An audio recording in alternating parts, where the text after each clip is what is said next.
Hi, everybody. I am Essence Turner from Beautiful Happy Goddess, and today I have an amazing gift and treat for you. I have one of my clients, Lorrye Pigford, here, and she has an amazing story, amazing journey of transformation, and she is so graciously showing up here to share her story with you, to inspire others to get over the fear of looking at the past and doing their healing work, because she knows the beauty of being on the other side of it. And so I'm just so excited for you to be here, Lorrye, to share your story with everybody.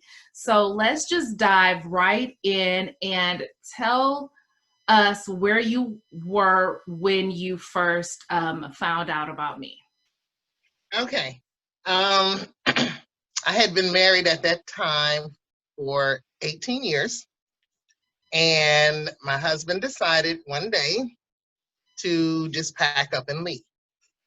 I remember the day clearly, and keep in mind, 18 years. So I was like, how could you just so easily get up and walk away? Also, he was a kidney patient where he was in the process of getting a new kidney. So I felt like, how could you walk away knowing this is the situation when I'm the one that's supposed to take care of you? Okay, so he walks away.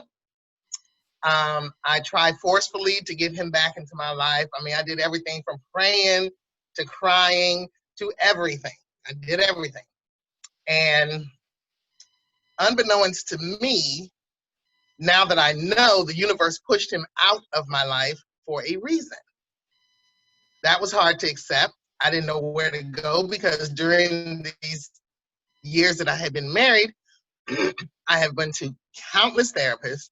I've taken countless medications because I felt that I was suffering from some type of depression, some type of PTSD, anything that they told me I believed. So I was speaking to one of my friends who came into my life like right after that situation.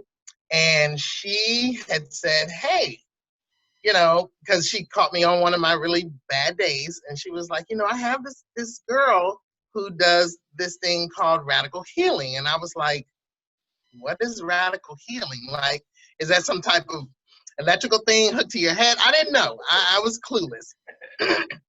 So at that point, I was like, okay, I don't want to do any more therapy because therapy is not helping. I refuse to take any medications because I'm not one to take medications. So I said, okay, all right, who is she? So she's like, it's this girl named Essence, and I worked with her, a couple years ago, and, she did wonders. I was like, okay, it can't hurt to lose because I was in such a deep depression. I mean, I've been depressed before, but this one really, really had me where I couldn't go to work. I wasn't eating. I lost like 45 pounds from not eating. Not healthy at all. Yeah. Okay, so like, okay, well, let me, connect you to my girl Essence, and let's get the ball started. So me and Essence, we connected one day, and I was skeptical because I didn't know. I had no idea, but I'm like, hey, it can't hurt to try this one. So we connected, and immediately talking to her, it was something, I don't know if it was her vibe or energy or something. I got this feeling of this is what is going to change your life. This lady here is the one that's going to do it. So I was like, wow. And I just had that intuition, that feeling. So we started our journey. And oh my God. All I can say is, oh my God. So let me share. I went back and I was listening to our initial call, and it's so funny because I'm so laid back and my voice is nonchalant, and you dropping all these heavy bombs of like your life, what you've gone through. And I'm just like I just sit back, just super chill. But I like Yeah. had that same thing, like, I know I can help her. Like, I know, like, all this deep stuff she's gone through, like, I know I can help her get through it. So I love that we both had that thing, like, just that intuition, just knowing. I want to play a little snippet. I ask you, so how do you want to feel once we, like, on the other side of doing this work? And listen to Okay. what you're saying. Okay. I would like to see myself as a new person, as the person I was supposed to be before my life went to the left. I'd like to feel happy about who I am. I would like to feel inspired by who I am. I'd like to have that strength that I know that I know my mom instilled in me, but I refuse to take. I just want to know who I am. I want to know me. I want to love me the way that I'm supposed to. You know, get up every day and look in the mirror and be happy with what I see. Yeah. What would it mean to you to have that? Yeah, I know it's there. It's just hell trying to get it. It's like a fight. It's like I've been thrown in a cage with like lions, and I got to fight my way out. Wow. I remember that. Yeah. I remember that. Yeah. Wow. Wow. And now just seeing like the glow on your face and just, okay. So before we get to the glow. Okay. So tell everyone, so when we first started working together, the first thing that we did start to work on was your husband. One of the things, listening back, you were saying, like, you know, like you were unable to let him go. You didn't want to go through with the divorce. And I told you that holding on to him was draining your energy. And I literally said, and I want to get you to the place where you're like, bye. Right. Bye. So like that was one of our goals, was to get you to that place. But tell everyone a little bit about how the relation, what was going on with you to, where did the journey begin, to where was going on with you that caused you to manifest this type of marriage? And then you can go a little bit into the marriage dynamic. Okay. Let me just put it out there. I was sexually abused by 3 of my stepbrothers at a very early age. I took that and held it for 30-something years because I didn't know what to do with it. I was told by one of them, you know, you better not ever tell. And the one person that I wanted to tell was my dad. And unfortunately, he passed away while this was going on. So I felt shut down, like, then I'll never tell anyone else. I refuse. I'm not going to tell it. That whole thing plays a major part in a person's life.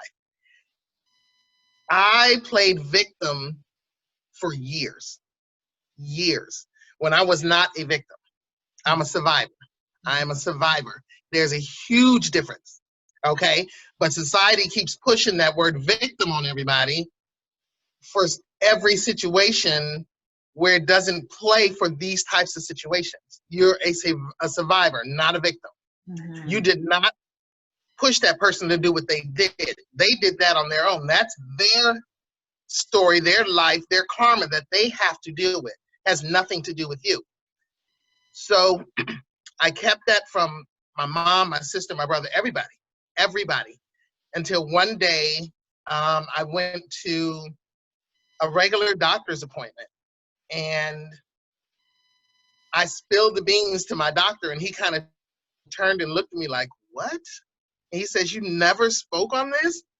So that's where the journey began with the whole therapy thing, the going to therapies and this and that and the other. And so with that type of situation happening to me, I never went for relationships that were good for me because of that situation. Always had me in a feeling like I was worthless. So my relationships, I was not at my full potential as to who I am as a person because I didn't know how. I had no clue. Yeah. Okay. So the journey with the therapy started. Countless meds, countless people that I'm going to see. Nobody could touch it. Nobody could touch it. And I don't know if it was because they are not trained to touch it that way or they all do it one way, but I noticed a pattern with all of them was the same thing. So I'm like, I'm wasting my money here. Like, so then once, it finally came out, I told my sister, my brother, and I told my husband. He took it as you need to go to therapy or else kind of thing. Wow. Okay. He was making me think I was the one with the problem. And of course I'm going to believe it because I know no other way, and that for me was the beginning of that journey for all of what I was going through and didn't know how to deal with it. So I kind of walked through life mechanically, if you could say. I knew what I was supposed to do. I knew how to do it. I would do it and I'd keep it moving. Gotcha. Yeah. And so other than feeling worthless, what other thoughts or feelings did you have about yourself after the sexual abuse? Okay. I tried to commit suicide more than one time. Wow. I refused to look in the mirror. I did not love myself. I had no love for myself at all. Any mirror that I would come in contact to, I would sway away from because I refused to look at the person who I thought was in that mirror when in essence it wasn't. It wasn't. But I took myself and I allowed myself to spiral downhill. I just allowed it because I felt like, why am I here? The only reason that I'm here was for them to do that. It's time. I got to get out of this life. That's exactly how I felt. And like I said, unbeknownst to me, that was not who I was. It wasn't, and I had to finally touch on that subject. And that's, Essence is the one that I touched on that subject with. And I finally was able to say, you know what? I got to do this. I have to do this. I have to find me. And I finally found it. And needless to say, folks, I'm 57 years old. So it's never too late. Don't think, well, if I hadn't found it when I was 20, it's not going to happen. Right. Not true. Not true. Right. So and thank you for sharing all of that. And can you and when you say that the therapist couldn't touch it, what does that mean? Like, what does that look like? Or that was, they kind of, and it's no disrespect to any therapist out there, but I felt like it was textbook because I kept hearing the same thing from different people. And I'm like, if it didn't work 1, 2, or maybe 3 times, and I'm hearing the same thing, it's not going to work. It's not going to, they didn't go about it the way that I needed to, because everybody that sits on a therapist's chair is not the same. Yeah, we may speak certain things that may be the same in all of us, but we're totally different. We're totally different. Right. Yeah. Right. And so one of the things that I said to you on the initial call, and that I say on all my consults, is like, one of the things that therapy does is it's very mental. And a lot of the ways we try to fix our issues from the past is, through mental and cognitive things. But the pain that you experience, the pain that many of us experience, is on a spiritual and emotional level. Like, that's where that type of stuff hits you. it doesn't necessarily, there is some there, and we do have to do Mhm. some unwiring, but the depth of the pain Mhm. is in your spiritual and emotional bodies. Yes. And I was very aware of spirituality for years, but never really dabbled into it. Mhm. But once I opened that door to the spiritual world, it made sense. Yeah. It made sense. Yeah. Okay, so we start working together. The first thing that we start working on was your husband. So in the beginning, were you nervous to start doing this work? What do you think your thoughts were thinking back to our first few sessions? I was nervous. I was scared. I was apprehensive, again, because I wasn't aware of the type of healing that you were doing. So it was kind of new, and I kind of was looking around, kind of like, ooh, and as I'm working with you, the friend that introduced me to you, she's very spiritual also. So I had both of you all, one from the left, one from the right. I'm in the middle, and I'm like, okay, this it's gonna happen. It's gonna happen. I feel it. I feel it. So yeah, of course, anything new, people are afraid of. That's just the nature of the beast of being a human. Yeah. But I was like, okay, this could work. This could work. I got it. Okay, so I appreciate you being open, staying open to the process, because I mean it is kind of woo woo. I mean, like the radical forgiveness, it's kind of grounded, but then bringing in the shamanic healing, going into the past and getting it, going into your feeling emotional body, like it is a little bit out there, but it works. And so I just thank you so much for staying open, never questioning, just being willing to show up and go through the process. And I told you that as long as you show up and go through the process, that I see you feeling so much like better by week 8, not totally, over to the other side, but that I see you feeling a lot better by at least week 8. Give me 8 weeks. And by 6, I was like, boom, wide open, yes, I was on that. Yes. All the homework and everything. I'm telling you, that homework works. And I'm like, wait, I ain't did no homework in so long. I don't even know how to do this thing. But the homework, it works. It oh my God. Wow. Yeah. And Wow. so in the beginning, you were extremely angry, hurt, and upset at your ex.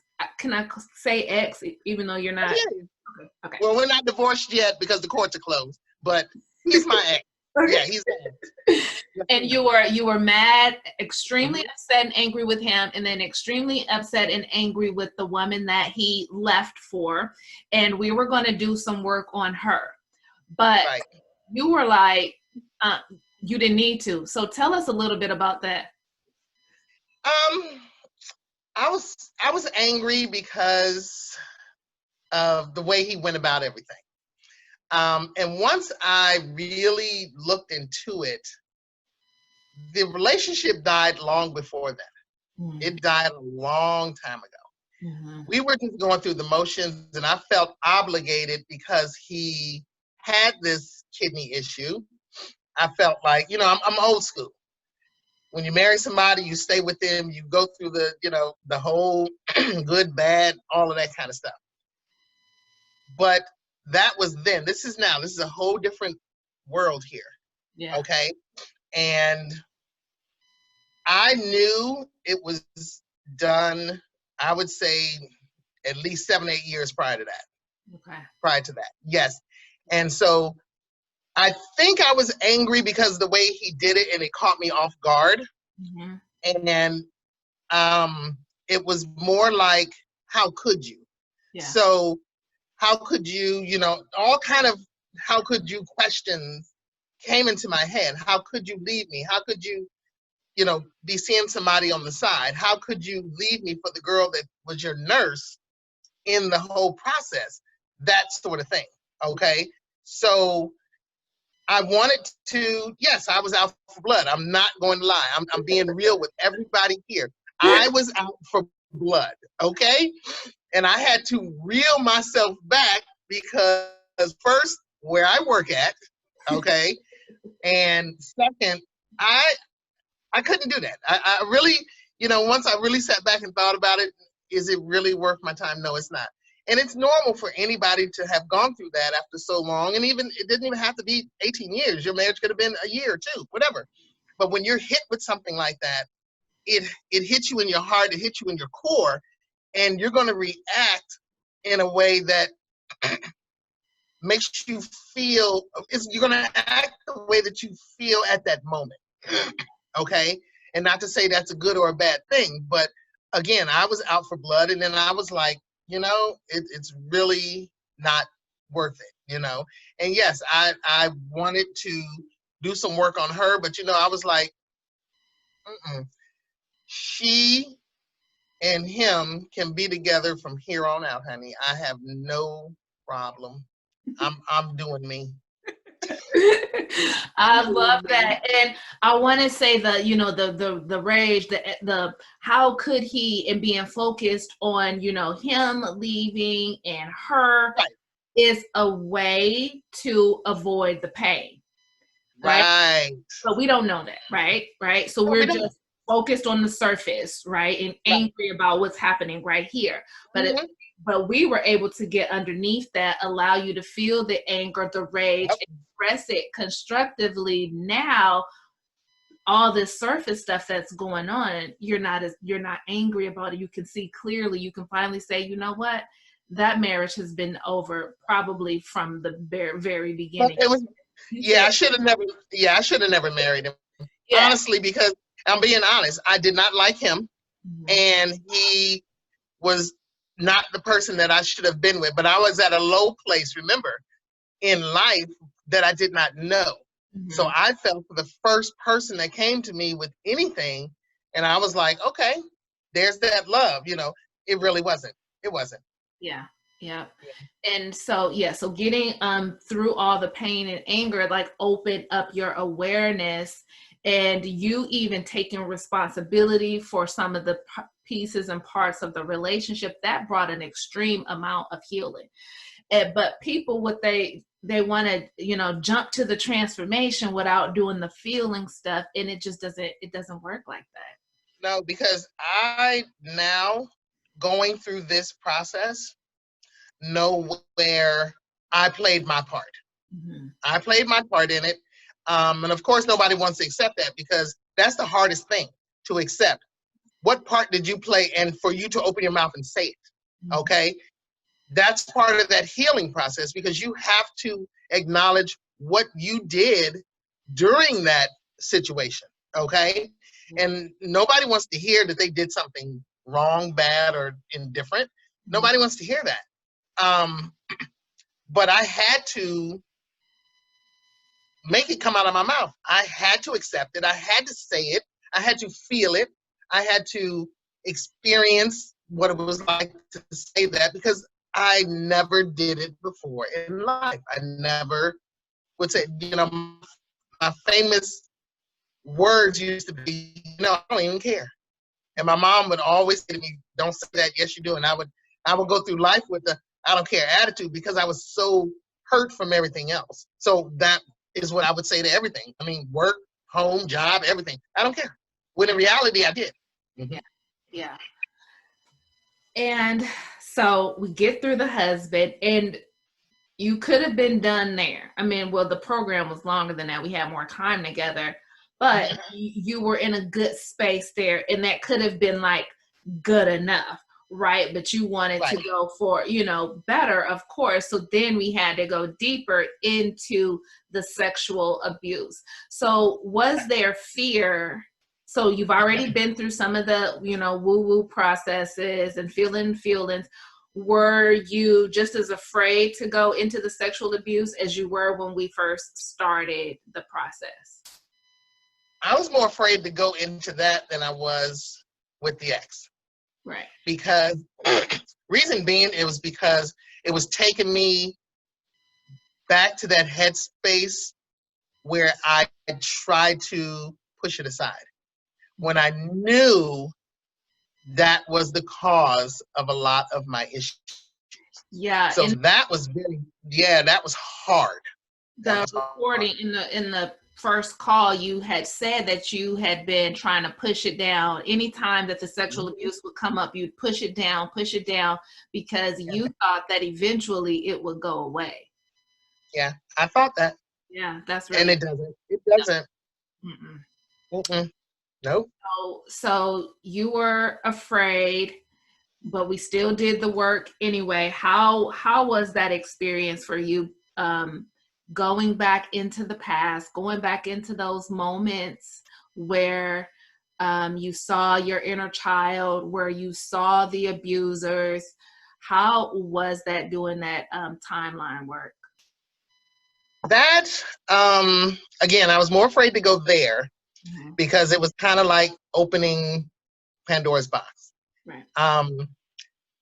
But I knew I had to address that. Okay. And let me tell you, during this process, Essence gave me a lot of homework when it came to this whole sexual abuse thing. And I'm gonna say, well, she's the little Lorrye, and her name was Michelle. And once I named her, and me being the adult that I am now, Michelle being the little Lorrye, it helped so much because I felt like I'm now able to go to her and see how she felt. And, without, kind of being who I was being Michelle, but I was really me, per se, if I'm making sense. No, I get it. It was like me as the adult, me as the strong person, me as that person who, I can go to Michelle in my heart, in my spirit, in my soul, and I can help her tackle this, which is helping me, you see? So that part, I loved it. I have pictures. You should see all the stuff I have about Michelle. And believe it or not, I still, to this day, will write in my book about Michelle, and I will talk to Michelle every single day if I have to. Yeah. Because all that is making me grow as a person, letting Lorrye go to Michelle and say, it's okay, I got you, which is what all I wanted all those years, but I really never got it. So now I am that person, and I love it. I absolutely love it. I love it. I'm not afraid of her anymore. I'm not afraid. That is so beautiful. So yeah, it's so powerful. Yeah, it's scary in the beginning. Going back to moments, moments of the abuse, and then going back to loving your inner child, even facing the abusers, like everything being done, inwardly. What happens when you do that, going back into the past and healing, like that healing actually ripples out into your present, right? Yes. That's that quantum physics stuff. Like, yeah. Yeah. And it really does work. So when we first started, of course, there was a lot of hurt and anger around, with your abusers, especially the ringleader. Where are you honestly around forgiveness with your abusers after going through our process? I have forgiven them. I have finally forgiven them because now I know it wasn't me. It wasn't me. And I needed that healing to happen so that I can flourish and be who the bigger Michelle. I needed that, so in order for me to move on in my life and for me to be happy and for me to smile and for me to, just be who I'm supposed to be, as long as I was not forgiving them, I was stuck. I was stuck, and I was not making a move at all. And once I forgave the first one, I mean, because there's 3 of them, okay? And once I forgave that first one, it was easier to move to the next one, then to the last one, you know? And it's like that weight has finally come off of me. I mean, you're talking 30 plus, 40 plus years now of that weight that I carried for so long. And I just could not let it take me any further in my life. I refused. I was not, if I had to go sleep in a tree in order to make it happen or anything, I was gonna do it. I was going to do it. By the way, hug a tree. Yeah. Okay. And I just want to point out that the sessions aren't all about just like crying and snot everywhere. Like Oh God, me and Essence laughed so much during a lot of stuff. I mean, you know, my energy would be popping, hers would be popping, and all kind of little 4-letter words would be flying across the screen. We laughed, and I mean, you know, because it's not all about that. It really isn't. And oh my God, I can't say enough. I cannot say enough. Yeah, because I think that that's also what fear is like. This entire time, the hour we're on the phone is just like crying, boo. You know, no, it is not like that. There's some heavy moments, right? But they're surrounded by love and laughter and support. Yes. And lightness. So I just wanted to point that out, because as much as we're laughing now, and we're still talking about heavy stuff, right? But we have these moments where we still bringing in who we are, which is, you know, we're humorous and lighthearted, right? And right. Also, there's a place for that in the sessions too. So I just wanted to. Okay, so. So you couldn't look in the mirror. Mm-hmm. You felt worthless. Mm-hmm. Where are you right now, honestly? Look at my Facebook page to see all the pictures of me. Okay, I think my sister, she made a comment. She's like, "Girl, every time I go on Facebook, your face is up there." I say, "Yep," and look at it. And look at it. Yes. I was afraid. Again, I was afraid to look at myself because I did not see any beauty in who I was. I didn't see any beauty. I felt worthless. I felt sad. I felt basically I had no faith in who I was. I was just like, I was just there. But now I've always been very outspoken. I mean, that's just something that I've been. I've toned it down to where I'm not outspoken hurting people's feelings. So that's a plus. Okay. I'm taking more, consideration into how the other person may feel, because you don't know what's going on with somebody. Okay. Right. I have no problem going out there. I mean, I stopped dressing myself. I stopped doing my hair. Anything that you can think of, I was just like, no, I'm just not going to do it. I wouldn't go anywhere. I wouldn't do anything.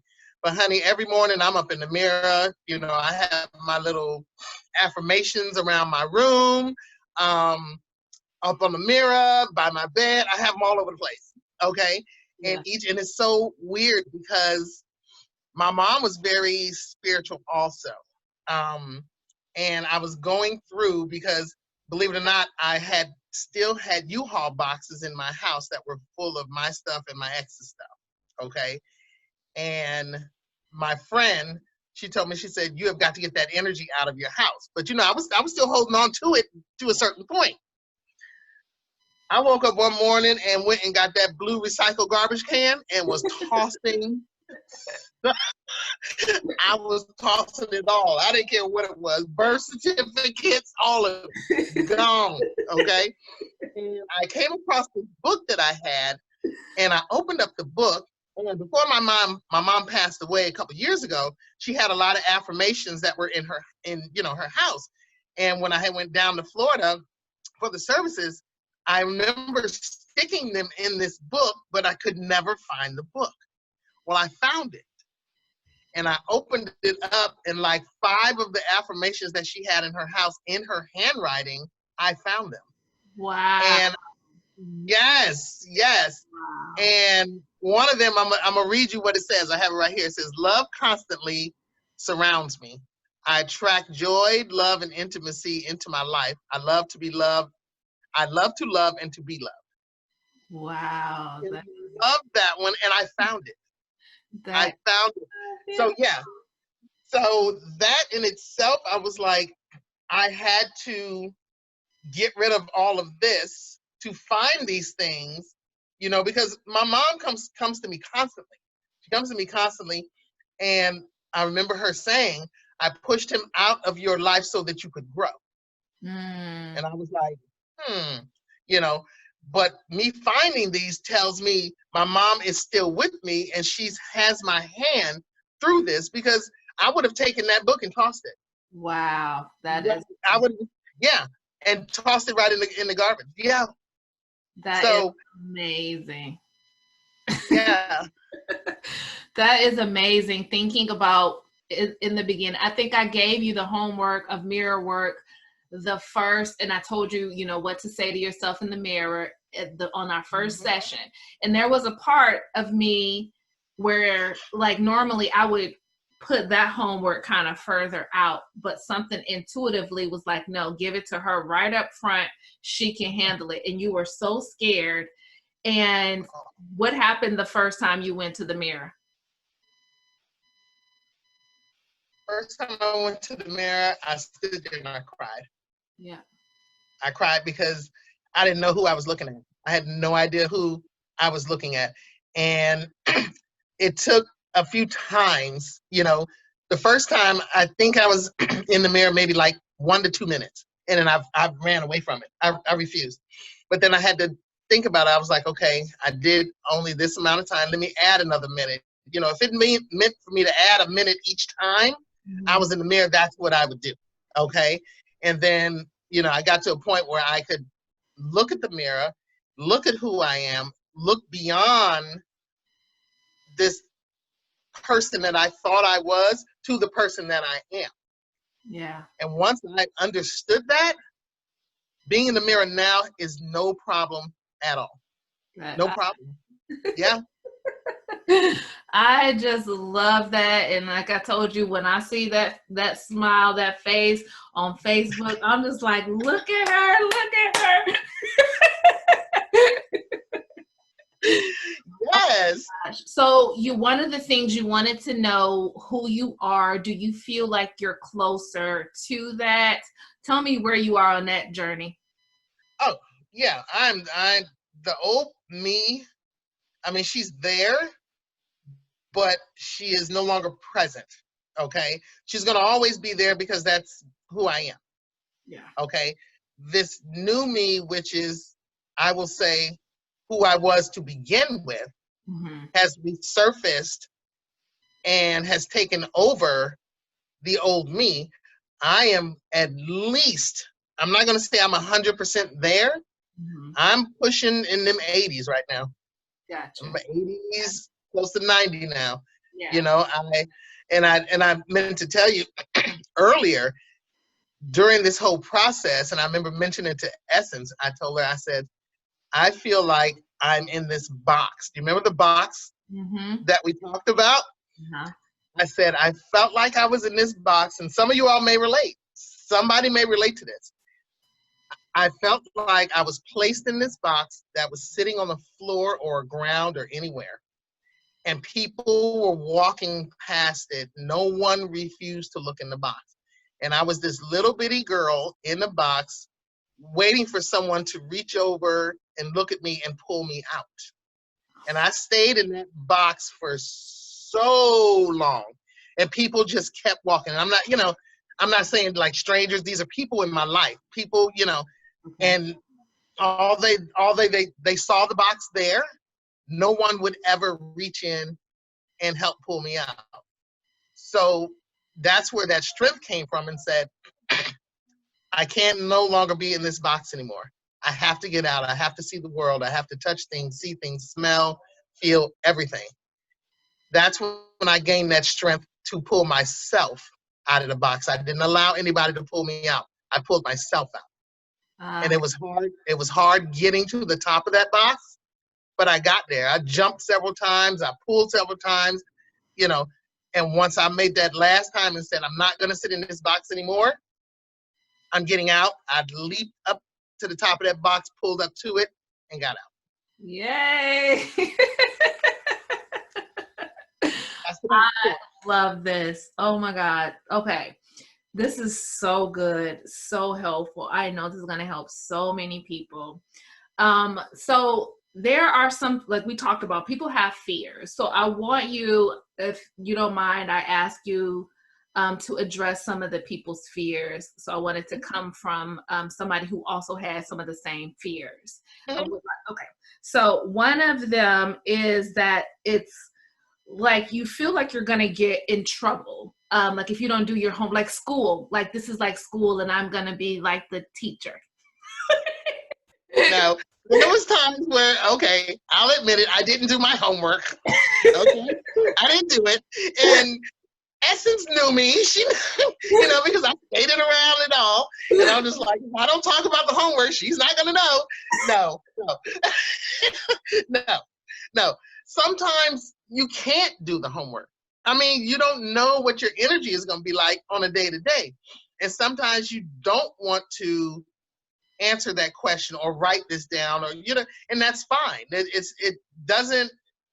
going to be okay. You will get to that homework once that strength in you enables you to do it. Okay. So there's no like, it has to be done by 12 o'clock on Wednesday, June 21st. No, you can do that homework. I mean, I still have stuff here that I'm going to, continue on doing. This is not a process that once those 8 weeks are over that it stops. That's not how this works. It's not how it works, because during that 8 weeks, you transform into someone else, the person you're supposed to be, and you can tackle these things in life and you can be okay with it. And, in Essence has even reached out and said, hey, you haven't, some kind of reach out. I can still reach out to Essence to this day, but I'm, showing her that what she gave me, basically in a nutshell, she gave me life. She gave me life. That's exactly. And if you are listening to this and you have fears of anything, okay, it doesn't matter what the fear is. It doesn't matter. But if you know deep down in your soul that you want to make a change, or you need to get to this level of life, okay, my suggestion, I'm not saying, again, nothing against any therapist, but you need to address it on a spiritual level. Medicine is not going to help you, because medicine does nothing but push the issue further down. It's like a drug. It's a drug. And drugs are not meant to be in a person's body to make them be who they are. Okay? You have to address it on a totally different level. So my suggestion is sit back. If you have any fears, write those fears down. Address those fears, okay? Because that's the only way you're going to grow. You cannot grow any other way. It's just not humanly possible. And like I said, you just got to, if you have a fear, speak it into existence. Speak it in there. Just like you speak happiness and joy and fulfillment and all of that. Speak your fear in there so that the universe can help you and get you to where you need to be. But you need that spiritual thing of who you are so that you can become that butterfly that you're supposed to be. That's the only way that I can see that it happened. I mean, Yeah. Look at me. I'm there. You know, if you would have looked at me back in 2018 or 2019 when I came up on Essence, oh my God, you'd have been like, this girl. I mean, all of my friends were just kind of like not even speaking. I mean, you know, and when they did, it was always, you know, about this. And I didn't want to talk about that. I didn't want to talk about it, but that's what they were, you know. And I was trying to hold on to my ex-mother-in-law because, you know, that's his mom and all of that. I cut all of it. I cut it all. Yeah. So if you want to be who you know you're supposed to be, reach out to her, reach out to Essence and talk to her. Just tell her. Everybody's story is different. Yeah. Everybody's story is different. And I don't know if anything I may have said thus far that will touch somebody. I hope it does, because as long as I can touch one person in this world, I've done my job. I've done my job. Yes. You said 8 weeks. We worked together for 16 weeks. So I don't want nobody think I do miracles in 8. Sometimes. Oh, no. Yeah, we did say. It just seems like it was quick. The 16 weeks went boom, just like that. It snuck up on both of us, but right. It doesn't take 4 months to feel better. Like we talked about before, you are already like coming over the cusp at like week 5, 6, right? So, what would you say to the person who says, "Well, I can do this on my own"? That's a big one that I get. No, you can't. Because if you could do it on your own, you would have done it. Mm-hmm. Yeah. Simple. You wouldn't be where you are right now. Everybody needs some type of help. It doesn't matter the type of help. Everybody who is human needs some type of help, you know. And yes, nobody wants to air their dirty laundry to somebody, you know, because you may be feeling like, oh, the person's going to judge me, or they're going to look at me funny, or, you know, hell, right now I will talk about my issue, you know, the sexual molestation. I speak on it like clockwork now. I don't have a problem with it anymore, you know, but just know you can, certain things you cannot do alone. You cannot.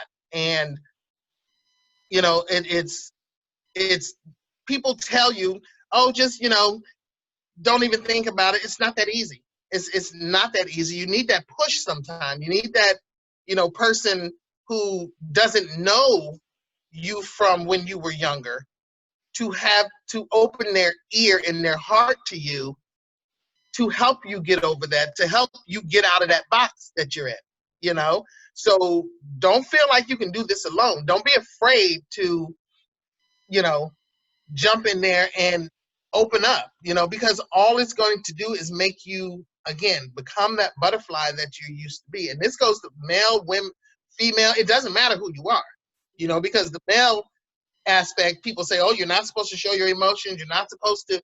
That's not true. That is far from the truth. Right. And we all have something going on with us that we need assistance with. Absolutely. Mm-hmm. Thank you so much for that. And one of the things I always say is like, when you try to do the healing on your own, it's like you're splitting your energy. You're trying to be the healer and the person that needs to be healed. Like, it's just, you're not going to get very far like that. No. Yeah, you needed to sit back and let me guide you through connecting with Michelle, right? Right. There was no way to do that, to like play all roles. So you got to be little Michelle, you got to be big Lorrye, you got to be, you know. That's too much. That's too much. Too much. Okay. And, before we go, talk a little bit. Did you ever feel judged? Because that's a big thing. So did you ever feel judged in our coaching relationship? Oh, in our coaching relationship? Oh, no. Judged by others, I always felt that because I was afraid to, you know, go through that whole thing that I was going through, and I felt people would judge me. Never once did I feel judged while working with you. Not one time. If anything, I felt like you were sent to me to help me get through this. Honestly, you know how you just feel like you look around, you're like, okay, is anybody going to, and I just felt like me connecting to my friend that connected to you, there's a reason for everything. Not once have you judged me and made me feel anything more than who I was supposed to be. Yeah. You never made me feel less than who I am. You never, when I would talk about things and I would start to crying and, snot crying and all of that, you were there. You were there and you let me go through that, which I had to go through that. Yeah. So anybody that can do that for you will never judge you. Will never judge you. Absolutely. And what was it like the whole coaching relationship, even in between sessions? What was that like? It was good because I would always, if I was having a bad day, now mind you, every day was not perfect for me through this process. I still had days where I would get into my feelings and I would get into, that fear again.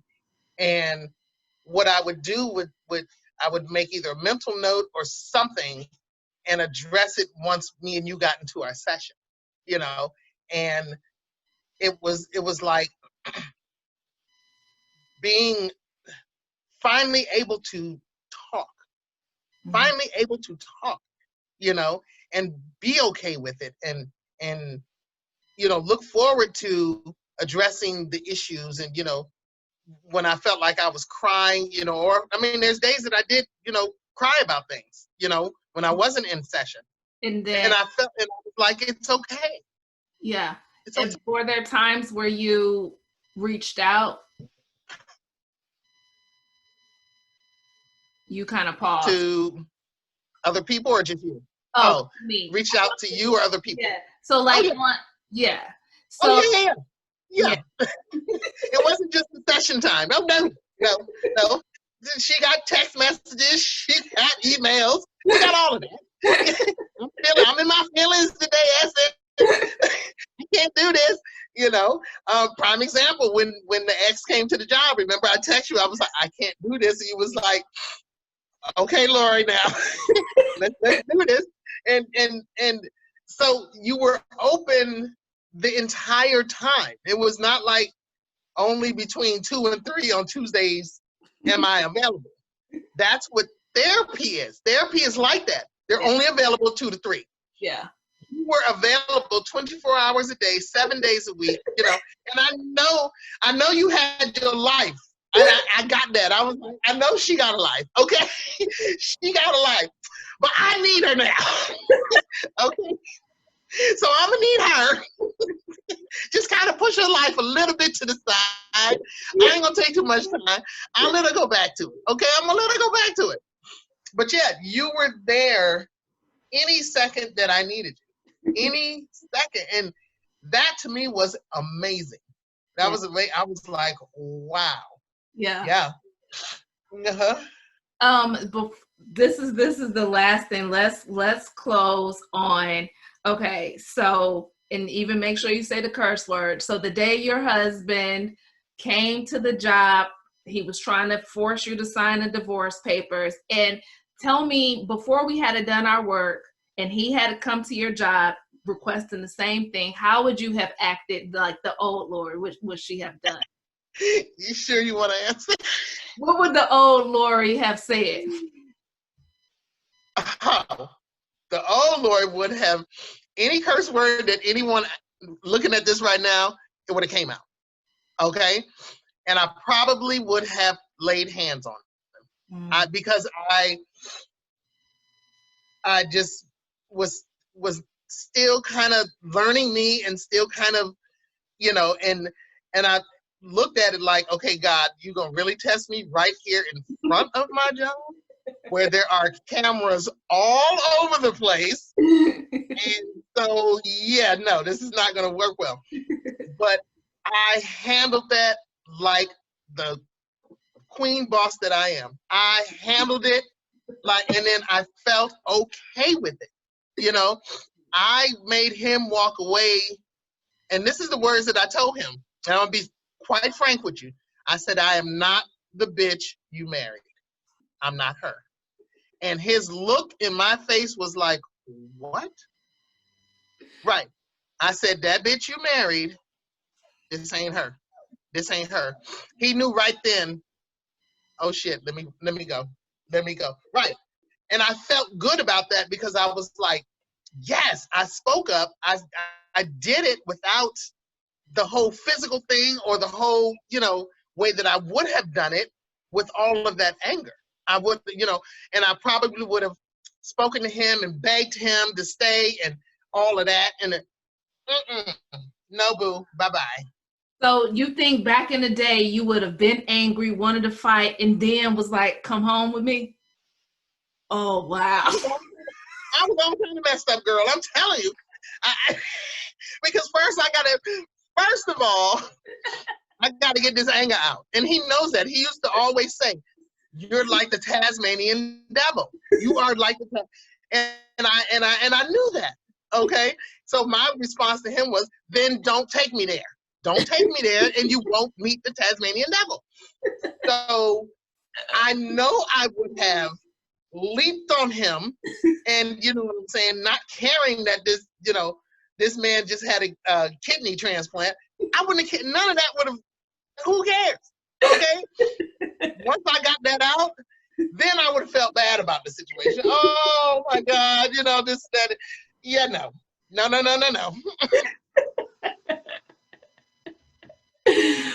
Oh my goodness, Lorrye. That is a full crazy. Yeah.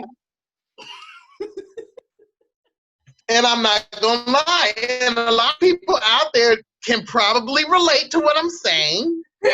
And it's okay. It is so okay, but now it's different. It's different now.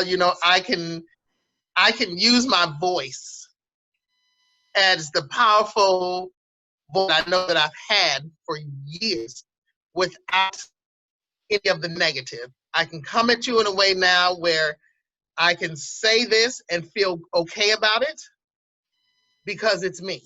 It's me. Mm-hmm. Awesome. And so what would you say to the person dealing with their abandonment, sexual abuse, or hanging on to their ex, whatever emotional pain they're in, but they're on the fence? What would you say? Get help. Reach out, please. I'm telling you. Don't hold on longer than you should. Please don't do that, because all it does is spirals you further and further down. Okay? To the point where, like I said, I contemplated suicide more than once. Okay? You don't have to get to that mindset. You don't have to do it. Reach out, get help. You won't be judged. You will be listened to. You will find ways to help you get over this hump. And whatever the hump is, I mean, it doesn't have to be as severe as mine. It could be even more severe. Okay? You won't be judged. You will not be judged. You would not be looked at as, oh, we can't help her. She's too far gone, or he's too far gone. No, no one is too far gone for anything. No one is too far gone. There's help out there. And the way that Essence does it is the way that helped me, and I know can help so many people. But you have to be that person to reach that hand out to her. Let Essence grab your hand. I'm telling you, she's going to hold your hand the entire way. She will not let go of that hand. She's not. And if she feels you pulling away from her, her grasp will get tighter. She's going to hold you. She's going to hold you. So do it. I'm just do it.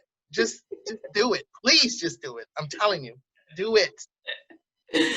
Oh my God, Lorrye, I love you. You are. Oh my God, I love you too.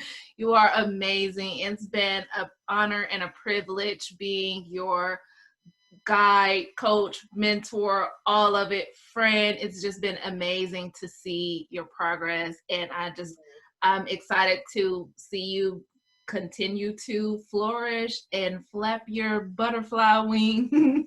That's right. And if anybody out there, if you want to reach out to me, you can. My name is Lorrye Pigford. I'm on Facebook. It's under Awakened Spirit. I think I changed my name to Awakened Spirit. You can send me a message. I can, push you towards essence. I will do that. I will do that because your life means more than what you think it does. Yeah. So get your life, get your happiness, find who you are, find your value in life, love yourself, everything. Get there so that you can be happy through the rest of your life. That's what it's about. That's what it's about. Absolutely.